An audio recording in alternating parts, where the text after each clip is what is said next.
Hi everybody, today let's get into the juicy stuff. So I'm going to talk about Lloyds Bank and their bailout and what it effectively means. A bailout is when a business can no longer pay its bills, can't cash its checks, and it's effectively run out of money.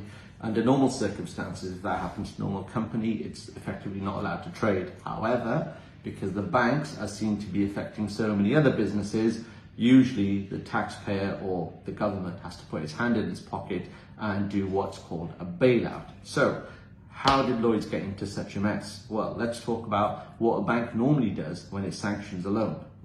It does a lot of due diligence. So me as the customer, we would approach a bank with a proposed business model. The bank then has its own preset lending criteria, which is done by its credit team. So any business that you take to a bank, that then gets written up into a report by your new business manager, who puts it to his lending or credit team.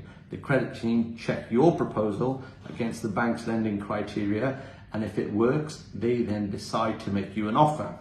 Once you receive an offer, you then get into the next stage, which is the due diligence stage. The due diligence stage is usually done by the bank. It's hired help of professionals such as valuers and lawyers.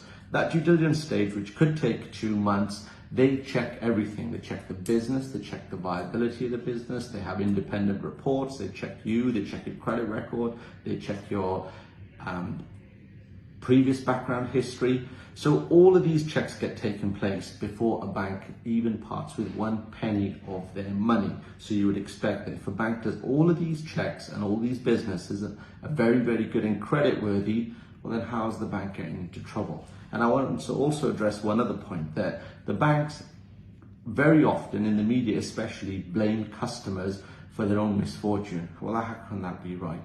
Because if the bank is either negligently lending to these businesses and lending to businesses that it shouldn't be, or these businesses are viable and the bank's found itself in hot water and now is looking to obfuscate its responsibility by blaming these businesses.